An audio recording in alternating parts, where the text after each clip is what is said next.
the punch on to get there. All right, another question.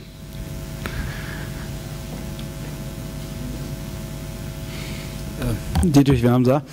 How do you relate Asterisk to other open source projects like ZipX, who take an approach to open source VoIP, which is much more related to NGN concepts like IMS, tie-span, and the like?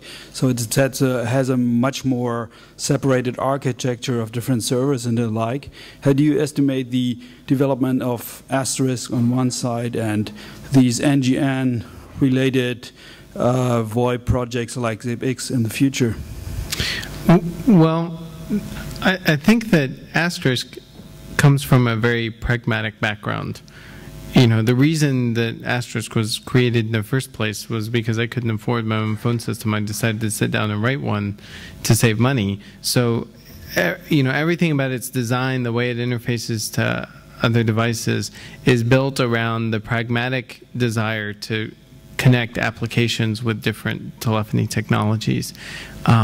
Whereas something like ZipX is really, obviously, as its name implies, built around this idea that it's, you know, SIP is somehow the only thing that is going to be telephony going forward, and build everything around this one protocol. So you might think of it, one way to look at it is, a lot of those applications like ZipX envision that SIP is everything telephony, whereas I look at it and say I want Asterisk to connect to everything that is telephony, because we'll never know what everything is, and whereas a standard, you're always burdened by increasing levels of backwards compatibility. Just look at the 4,000 pages of SIP standards that are out there today. An application can be gutted and redone and adapted, and does not. It has a much more limited amount of backwards compatibility that's required, that can allow the application to adapt more easily as new technologies come along. Well, one issue in that context is always scalability when it comes to 500,000 or maybe several thousand VoIP phones connected to it. And some people worry about stability when you scale, for instance, Asterisk up to that number of telephones. Well, there are sort of two different paths there.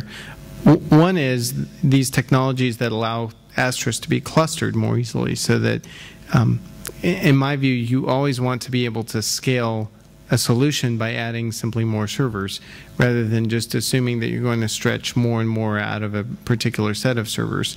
The other thing is that in some installations, people will use things like OpenSer to front-end Asterisk, so that Asterisk becomes more of a feature server, with OpenSer acting as a SIP proxy, since Asterisk really is not a SIP proxy in and of itself. And in some installations, that ends up being another way to do it. That's, you know, OpenSer being more stateless, doesn't have to, it can scale in a different way than Asterisk does.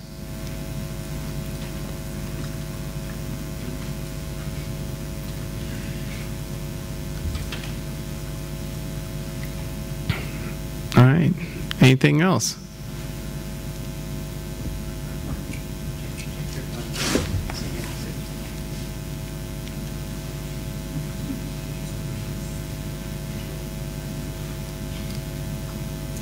What?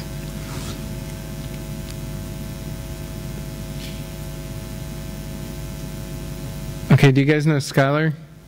Here, you want to stand up? I'm sorry. Are you serious? Yeah. 50. Yeah.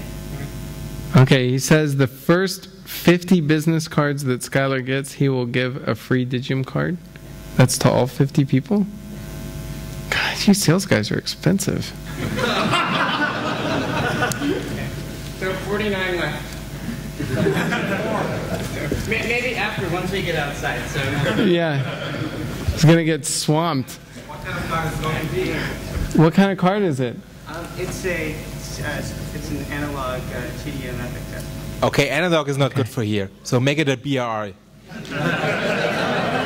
You may have to cut it back to like 10 and make them BRIs or something. Who knows? Well, the idea is to get you started, so you can plug in an analog phone to it. Yeah, but it's not good for here. Nobody uses analog.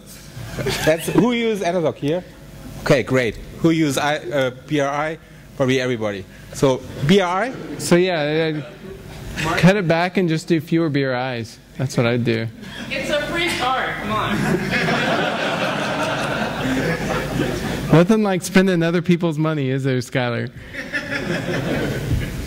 So is it BRI or not? You don't even get 50 business cards if it's not BRI. Do a draw. Yeah. 10 BRI cards and do a draw. Yeah. Can we do that? Ask Bill Miller. Mark, can you do such a thing by yourself? Or? Okay, yeah, I'm going to go ahead and I'm just going to do the executive override on that. We'll do a draw for all right, get all the business cards and then we'll draw and we'll do 10 BRI cards instead of 50 Well, we really do have the analog cards. The analog F6 cards that the marketing team from the States sent over. Okay. Well, I said this. maybe we can take those to somewhere that wants analog. Because obviously nobody here does. Or we can offer them their choice. Do what? This is your bet? This is... Oh, someone lost Michael... Free card. Could you? Okay. Congratulations, you get a free badge.